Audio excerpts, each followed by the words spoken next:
Eman, ganito na pala kayaman na hindi alam ng marami. Marami ang nalula ng malaman kung gaano na kayaman si Eman Bacosa Pacquiao. Sa mundo ng showbiz at sports, hindi na bago ang mga kwento ng biglaang pagsikat. Mula sa pagiging tahimik na personalidad hanggang sa pagiging sentro ng atensyon ng publiko. Lalo na kapag ikaw ay anak ng isang kilalang pangalan. Mas lalong tumitindi ang interes ng mga tao sa iyong buhay mula sa personal hanggang sa pinansyal. Isa na nga sa patuloy na sinusubaybayan ngayon ay ang batang boksingero at rising celebrity na si Eman Bacosa Pacquiao. Sa murang edad, unti-unti na niyang binubuo ang sariling pangalan. Hindi lamang bilang anak ng pambansang kamao kundi bilang isang atleta at personalidad na may sariling lakas sa industriya. Bukod sa kanyang boxing career, mas lalo siyang napapansin ngayon dahil sa kanyang pagpasok sa showbiz. Matatanda ang naging usap-usapan ng kanyang paglabas sa boxing event na Thrilla in Manila 2. Na ginanap sa Araneta Coliseum kung saan ipinakita niya ang kanyang galing sa ring. Dahil dito, sunod-sunod na rin ang naging oportunidad para kay Eman. Mula sa endorsement hanggang sa television appearances. Naging bahagi rin siya ng kapuso primetime series na Never Say Die. Kung saan nabigyan siya ng espesyal participation dahil sa kanyang kasikatan. At sa pag-uugnay sa kanya sa aktres na si Jillian Ward.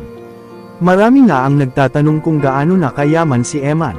Sa isang panayam, pabirong sinagot ni Eman ang tanong kung milyonaryo na ba siya. Ayon sa kanya secret, ngunit kahit hindi niya diretsahang kinumpirma, marami ang naniniwalang malaki na ang kanyang kinikita ngayon.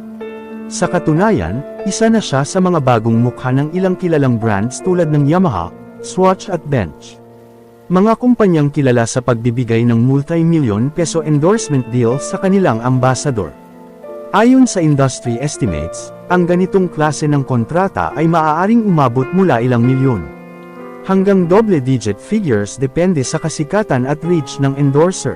Bukod pa rito, may kita rin si Eman mula sa kanyang mga boxing matches. Kung saan tumatanggap siya ng premyo at talent fee sa bawat laban. Hindi rin may kakaila na bilang anak ni Manny Pacquiao, isa sa pinakamayamang atleta sa bansa. Marami ang naniniwala na may suporta rin siyang natatanggap mula sa kanyang ama. Bagamat hindi ito hayagang pinag-uusapan, dagdag pa sa kanyang exposure ay ang pagdalo niya sa mga high-profile events. Tulad ng birthday celebration ni Dr. Vicky Bello sa Bonifacio Global City. Kung saan nakahalubilo niya ang ilan sa pinakamalalaking pangalan sa showbiz. Gaya nina Ann Curtis, Vice Ganda, Julia Barreto at Andrea Brillantes. Sa kabila ng lahat ng ito, nananatiling simple at low-key si Eman pagdating sa usaping pinansyal.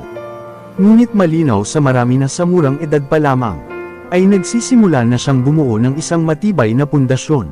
Hindi lang sa karera kundi pati na rin sa kanyang yaman. At sa bilis ng kanyang pag-angat, marami ang naniniwalang mas lalo pang lalago ang kanyang pangalan. At kayamanan sa mga susunod na taon.